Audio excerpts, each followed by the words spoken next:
Welcome the timeless, forgotten mystery. Long before a nation called Germany existed, the lands between the Baltic, the North Sea, and the Alps were home to early humans. As the ice ages receded, Mesolithic hunter-gatherers and later Neolithic farmers began to settle in the fertile valleys of Central Europe. Over the following millennia, these communities developed into various Bronze Age and later Iron Age cultures. By the final centuries BC, a clear cultural divide had formed. Celtic tribes inhabited the southern regions, while Germanic tribes that had emerged from Scandinavia spread across the north. The Celts of southern Germany were gradually absorbed by the advancing Germanic groups, who eventually came to dominate the lands surrounding the Rhine and Danube rivers. These rivers created a natural frontier separating them from the expanding Roman Republic. By the 1st century BC, contact between Rome and the Germanic tribes increased, spurred on by Roman generals such as Julius Caesar, who led his legions across the Rhine into the territory they called Germania. Yet these early expeditions achieved little.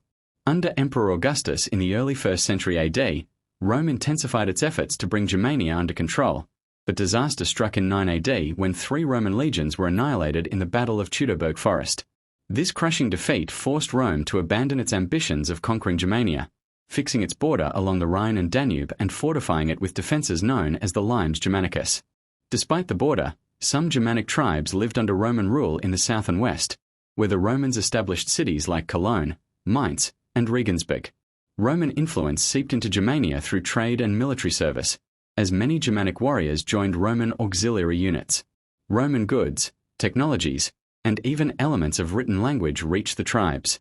Yet Germanic society largely retained its traditions: village-based farming, pagan worship of gods like Odin and Thor, and leadership by warrior elites. This way of life persisted until the late 4th century, when a new force emerged from the east. The Huns stormed into Europe, triggering the migration period. Countless Germanic tribes moved west into Roman lands, just as the empire itself was weakening. Over the course of the 5th century, tribes carved out new kingdoms. The Vandals and Suebi moved into Spain and North Africa, the Burgundians and Franks claimed parts of Gaul, the Angles and Saxons settled in Britain, and the Visigoths even sacked Rome in 410 AD. By the end of the century, the Western Roman Empire had collapsed, replaced by a mosaic of Germanic kingdoms blending tribal traditions with Roman law, Christianity, and administration. Among these, the Franks proved most successful under King Clovis I, who forged a powerful kingdom across modern France and Western Germany. In Eastern Germany, however, the vacuum left by the migrations allowed Slavic tribes to settle between the Elbe and Oder rivers, giving rise to groups like the Arbitrites and Sorbs. Meanwhile, in the West, the Frankish kings extended their dominance, culminating in Charlemagne's reign. Over 30 years, he crushed the Saxons, subdued the Bavarians and Lombards, and expanded his realm deep into Italy. In recognition, Pope Leo III crowned him Emperor of the Romans on Christmas Day in the year 800, reviving the imperial tradition and laying the foundation for what would become the Holy Roman Empire. When Charlemagne died in 814, he was buried in Aachen, his northern capital. Yet his empire soon fractured. In 843, his grandson split the realm into 3, with East Francia, covering much of modern Germany, going to Louis the German. Later, in 919, Henry the Fowler became the first non-Carolingian king, beginning the Ottonian dynasty. His son, Otto the Great, cemented German power by defeating the Hungarians at Lechfeld in 955, conquering much of Italy, and being crowned Holy Roman Emperor in 962, reviving Charlemagne's legacy. Throughout the Middle Ages, the Holy Roman Empire remained a central force in Europe, though it was far from a centralized state. It was a patchwork of duchies, bishoprics, counties, and cities, loosely bound under an emperor. Rulers like Frederick Barbarossa and Frederick II wielded influence but never absolute authority. In 1356, Emperor Charles IV issued the Golden Bull, confirming that each emperor would be elected by 7 German princes, further entrenching the empire's decentralized nature. Despite political fragmentation, the Germans shared a cultural identity. Cathedrals rose in Cologne and Strasbourg, universities like Heidelberg were founded, and merchants thrived in the Hanseatic League. German settlers also migrated eastward, establishing communities in Poland, the Czech lands, and the Baltic, where the Teutonic Knights spread German culture and Christianity. In the 16th century, the empire experienced both reform and upheaval.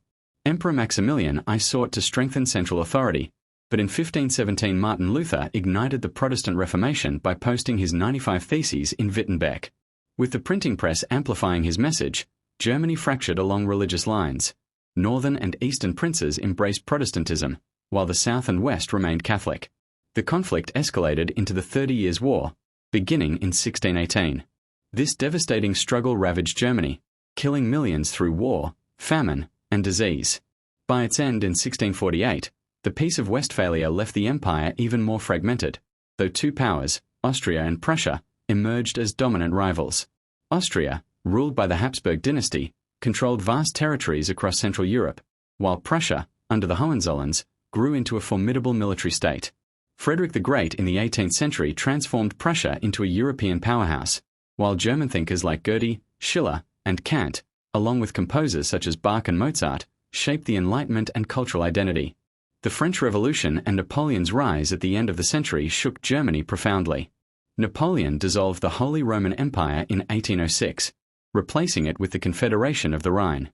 Yet his defeat reignited German nationalism, and in 1815 the Congress of Vienna created a German confederation of 39 states. Calls for unity grew, culminating in the failed revolutions of 1848, when liberal reformers tried to create a constitutional German nation. Industrialization accelerated in the mid-19th century, particularly in Prussia, which under Otto von Bismarck seized the initiative for unification. Through wars against Denmark, Austria, and finally France, Bismarck united Germany under Prussian leadership. In 1871, in the Hall of Mirrors at Versailles, King Wilhelm I was proclaimed German Emperor, and the German Empire was born.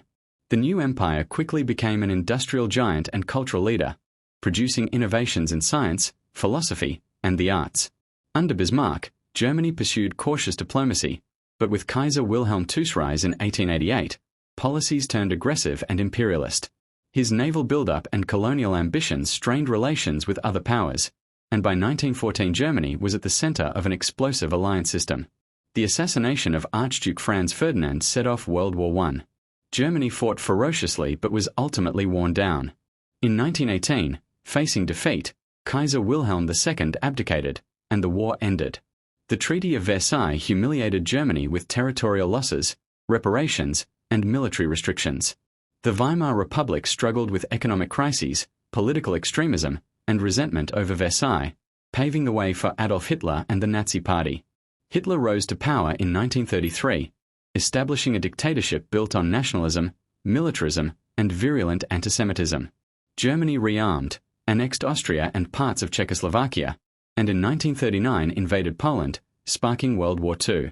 Within 2 years, Nazi Germany controlled much of Europe, but from 1942 the tide turned. By 1945, Germany lay in ruins and surrendered